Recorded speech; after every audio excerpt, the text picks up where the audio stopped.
ये समय आ गया है कि राष्ट्रीय स्तर पर जनसंख्या नियंत्रण के लिए एक ठोस कानून बनाया जाए या सिर्फ अवेयरनेस से ही काम चलाया जाए? आपका क्या विचार है? एक बात हम आपको बहुत साफ जो राज्य जो करना चाहे अपना करे, लेकिन हमारा बहुत साफ होगा। जनसंख्या नियंत्रण के लिए अगर आप सिर्फ कानून बना करके कोई उसका उपाय करेंगे, ये सभी ठीक से संभव नहीं है। आप जरा चाइना का पता कर लीजिए, 1 से 2 किया, अब 2 के बाद भी क्या हो रहा है, तो आप देख लीजिए स्थिति, कहीं भी किसी देश का हालचाल देख लीजिए। ये सबसे बड़ी चीज है कि जब महिलाएं पूरे तौर पर पढ़ी रहेंगी तो इतनी जागृति आती है, इतना कॉन्शसनेस होता है कि अपने आप प्रजनन दर घटेगा। और आप तो जान रहे हैं, शुरू से हम लोग इसके लिए काम कर रहे थे, और उसी में जो आपने कहा, जो इतना ज़्यादा इस पर रिसर्च हुआ, सर्वे किया गया, देखा गया कि जब पति में पत्नी मैट्रिक पास है तो देश भर का एवरेज प्रजनन दर 2 था, और बिहार में भी वही किया गया, तो पता चला 2 ही है।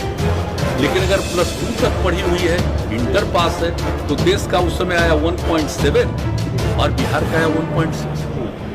तो इसी समय तो यूरेका की भावना आई ना, हमको लगा कि भाई इतनी बड़ी चीज है, ये तो प्रजनन दर को कम करने के लिए बिहार में कितना ज्यादा है आप जानते हैं। तो देखिए, इससे काम शुरू करते करते घटते 4 के ऊपर था, अब उसे घटते 3 के पास पहुंच गया। लेकिन ये पूरे तौर पर होगा तो हमको पूरा भरोसा है कि 40 तक,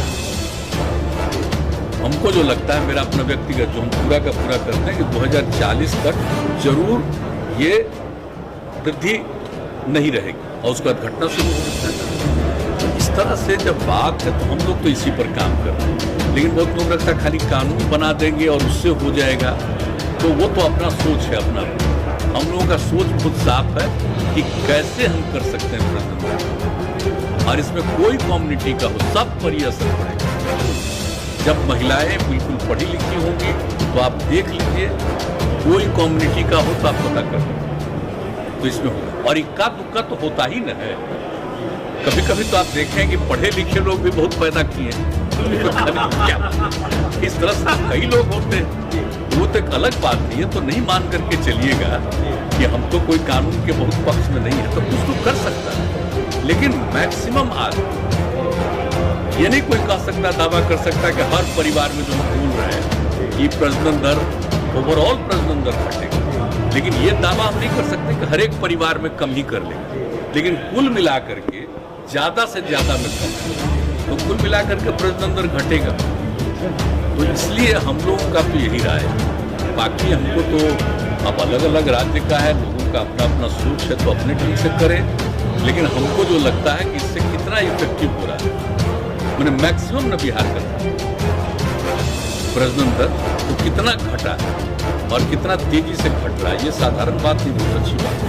बाढ़ की स्थिति कुछ बिगड़ी, बाढ़ की स्थिति के लिए तो एकदम बिल्कुल तैयार है। जान रहे हम लोग 2006 से ही शुरू किया, 7, 8, 9 साल में नहीं किया, और इस बार भी जरा सा भी था तो हम जा करके एक जगह देख करके हर कलेक्टर को करवा दिया कि देख लीजिए, नीचे से दूर से देखिएगा तो सब बात पता नहीं चलेगा। आप जानते हैं ना कितनी बार सारे डीएम्स को ऊपर से भी हम हेलीकॉप्टर भिजवा करके दिखवा देते हैं कि कहीं कोई गांव ऐसा न हो जिसकी उपेक्षा हो, और पूरे तौर पर। और ये भी जो आपदा प्रबंधन है, उसमें भी जो पिछले बार बात हुई थी, तो कई जगह ये पता चला कि अफेक्टेड लोग बार बार हमारे यहाँ भेजते थे, तो रिपोर्ट उसका करा के कराते थे। तो इस बार भी कह दिया कि कोई अफेक्टेड आदमी छूटना नहीं चाहिए, उनको राहत देनी है।